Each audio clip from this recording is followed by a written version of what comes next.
Welcome to the Be Kind podcast with your host, Joe Kirkner, presented by the Animal Advocates of South Central Pennsylvania.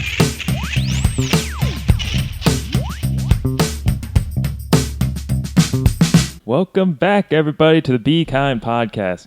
We are part of the Animal Advocates mission to create a more compassionate and loving world for all living creatures, big, small, furry, scaly, flying, swimming, tall, short. All the creatures, all the things, no matter big how small, deserve to be loved. So we're here to move the world a little bit closer to making that a reality. And elephant in the room, it's been quite a long time since we've had a podcast. So I feel so bad for you listeners because we are going to be fairly rusty, but we're in this together. So welcome back to the Be Kind podcast season 4? Sure, we'll call it 4. Season 4. This is the one we're going to get to episode 100, we swear this time. So just as a reminder, I'm Joe Kirkner. I'm the president of the Animal Advocates of South Central PA, and I'm joined here by John Beck. Hello. Hey, John. I felt like you were to say more there, and I cut you off because I have no kind of social skills. We have a little bit better social skills than we did when we did this for years during COVID. True story. So I figure we just come back for this first episode and talk a little bit about what we've been up to for the past 12 plus months, because hopefully a lot's happened in 12 months, but we'll find out exactly how much depending on how long this episode takes. So, John, what have you been up to these past 12, 13 months? Lots of sleeping, lots of crying, lots of eating, lots of... No, actually, I've been very busy with Animal Advocate stuff. I've been doing a lot of video projects, as you probably have all seen on our channel, doing lots of tabling events with Animal Advocates, with Dieter and all the gang, and that's been a lot of fun. And yeah, that's pretty much all I've been doing outside of the podcast.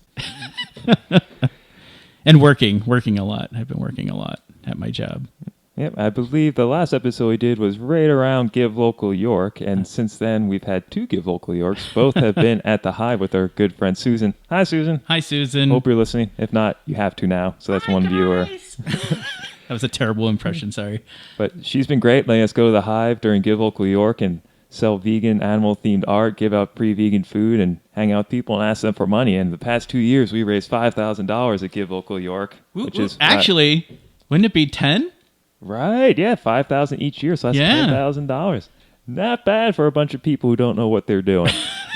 And that's no lie, because we just spent like 40 minutes trying to set up our gear because we couldn't remember how to do it. We're the best. But another exciting thing is Vegansgiving came back last year. So, John, talk to us about Vegansgiving. Oh, man. I'm pretty sure we came close to breaking our record. It was about 134 people, roughly.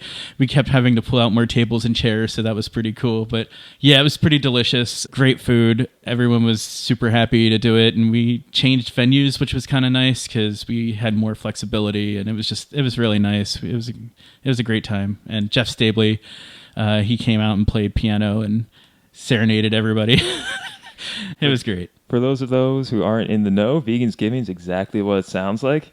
So I know it's no surprise to most listeners here that Thanksgiving sucks if you're a vegan for many, many reasons. The whole turkey genocide, the exploitation of native peoples, sports, but some people like sports, so I can't call that up. It's mostly awkward around family members who are like not supportive of your lifestyle and veganism and stuff, so that can be really frustrating sometimes. But yeah, it's definitely nice to have Vegansgiving because that all gets like pushed under the rug. Like everyone's there for that reason to, get together and have a good time and not have to be judged by awkwardness. Yeah, you don't have to put your values and morals aside and ignore the dead bird carcass in the middle of the table to enjoy your Thanksgiving. It's all, and you don't have to just eat sides for dinner. You can actually have main stuff. It's great, like the seitan you made in a giant crock pot. Yeah, for sure. Like I made this massive, like 40-pound seitan roast, and it was pretty epic. And then there was all kinds of food there, like stuff that you wouldn't even like expect to be at like Thanksgiving in general. There's like spring rolls and chili and stuff like that. It's great because everyone kind of brings up their own little ideas and stuff. So yeah. And you made a cake? I did. That was actually near the start of my new cooking and baking spree. So I've been cooking and baking a storm, not just the random rice and beans or stir fries I used to make every night, but I've been baking cookies. I've been baking cake. We baked brownies. It's been so awesome just making all sorts of random recipes with baking because I've discovered that. So if anyone here is intimidated by cooking or baking, you don't need to follow a recipe to the T. If they call for a really random ingredient or something you don't like, you can just not use it or sub it out as long as the basic ratios of dry to wets are the same. And it's kind of like if you replace the fatty thing with the fatty thing, sweet thing with the sweet thing, it all works out. So one of my favorite hacks when I bake is instead of using something like olive oil or vegetable oil, I'll just melt down some peanut butter, get that really runny, and put that in, and then you have nice, heavy, thick, peanut buttery tasting baked goods. Or what I did with the cake for Vegansgiving, instead of doing anything on the cake mix, I just get a normal cake mix, like a Betty Crocker cake mix, ignore the other things, and put any type of carbonated beverage in there, and that's it. Just a can of seltzer and a cake mix makes a perfectly good cake. So easy and so good. Yeah, it's really good, and you can't even tell the difference. Honestly, it's just it just tastes like a cake. It's not like you're like, oh, this tastes weird because it's vegan or whatever. Like it actually tastes like a cake. It's great. It's good stuff. What you got going on there? Yeah, I got a cookbook at VegFest this year, and one of the recipes, well, it's a cookbook made by a vegan commune or vegetarian commune in New York State, I think. And all these recipes are really far out. We made a peanut butter nutter butter cookie recipe. And I've also been cooking more, like not baking, but cooking not sweet things. There was a seitan steak with balsamic glaze. We made soup last night with a leek and sorrel soup. And then also I've made barbecue jackfruit, tacos, nachos. It's been so much cool stuff we made. And all you got to do is just know what you like and find basic recipes and just tweak it for however those preferences are. And you make some pretty cool food. So what have you been making or baking over there, John? Actually, I haven't been like doing too much over the top stuff, but I did make some vegan clam chowder a couple months ago. That came out really good, and I used soy curls, and I marinated them in nori and like kind of like in a brine, and it came out so good. Yeah. So is this a tomato or cream based? Oh, this is the New England clam chowder. Oh, perfect. Nothing's more disappointing than when you order clam chowder. Manhattan clam chowder is not my favorite either. It's okay, but when you compare it to creamy, delicious clam chowder. Any kind of soup that's creamy is A-okay with me. Yeah, I've discovered that coconut milk makes everything good, because I used to try and use like not the canned full fat coconut milk, and it's terrible because it just breaks down. But if you get the stuff in a can, whole baby. Good stuff. Yeah, and so just kind of talking about some other things we've been up to this year, as in 2023. We already started our outreach season here at the Animal Advocates. We kicked it off with Go Green in the City in York, which, as always, was pretty cool. You weren't at that one, were you? I wasn't. I had to work that day. Well, that was really cool. It was pretty busy, actually, even though it kind of poured later in the day, so everyone was out there in the morning. But that's an environmental Earth Day themed event, so everyone there is kind of on board, and you got a nice, easy transition to the environmental aspects of veganism as well. And then last weekend, we had Lancaster Veg Fest on Saturday and Sunday, so John, you were there both days all day. I was there, and it was great. I'm pretty sure we came close to breaking our record for turnout. I haven't talked to Courtney about that yet, but it was pretty jam-packed on Sunday, which is weird because you would think Saturday would be the busiest day, but yeah, even last year the same thing happened where Sunday was the big day for some reason. But yeah, it was great. All the food was delicious, and everyone was super nice, and everyone was just hanging out and having a good time, and the music was great, and yeah, it was a blast for sure. So they did a great job promoting it.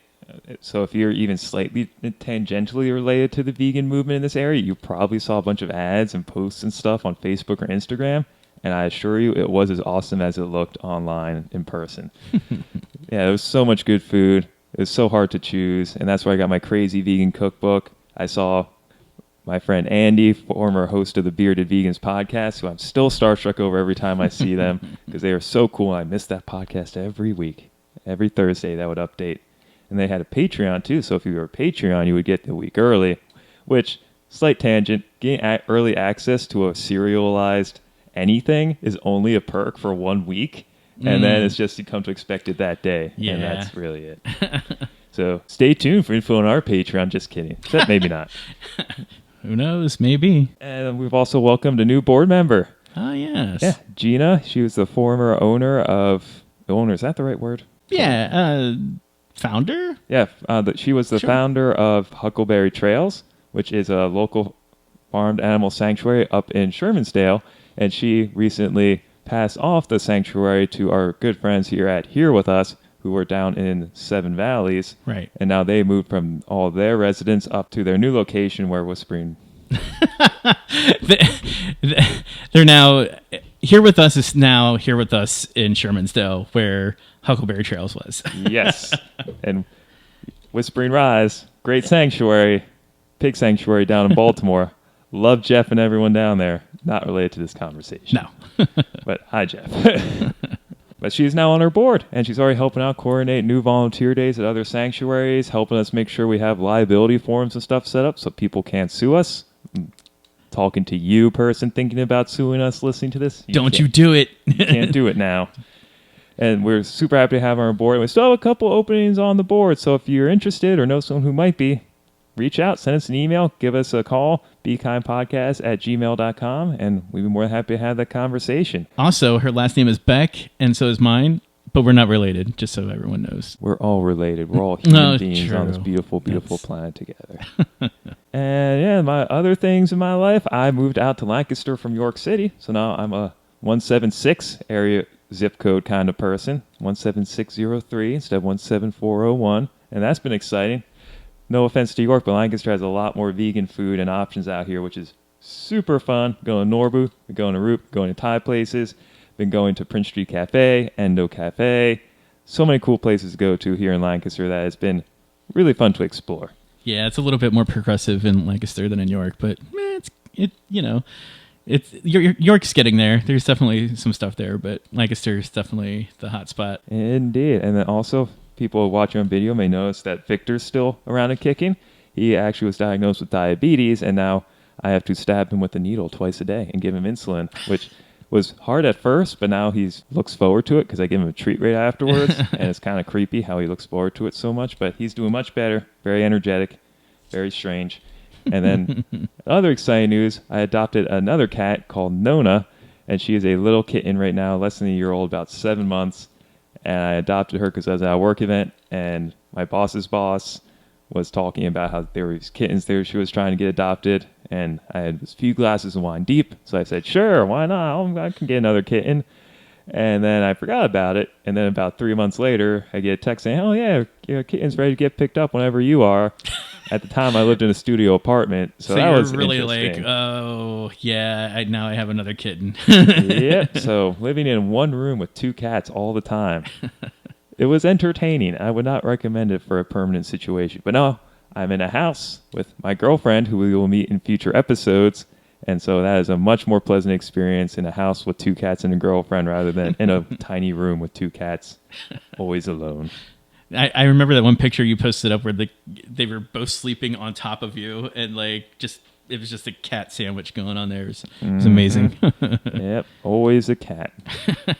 So how are your dogs? They're great. Mullet's doing pretty well, and Peaches is doing dog things as always. So yeah, they're doing pretty well. So even though we haven't been podcasting, John and I have been hanging out a lot playing Dungeons & Dragons with our good friend Chris Wenger, who listeners may know from one of the first episodes of the podcast. He is a vegan heart doctor, cardiologist would be the technical term, I suppose. Yes. With WellSpan now, and he hosts D&D fairly regularly at his house. So we've been playing Dungeons & Dragons and getting our nerd on with other people on a very regular basis, and it's been really cool. Yeah, I'm loving it. It's a lot of fun. I haven't played since I was 13 years old, so I had to remember a lot of stuff. But now that we've been doing it pretty regularly, I'm starting to catch up with everything, and yeah, it's a lot of fun for sure.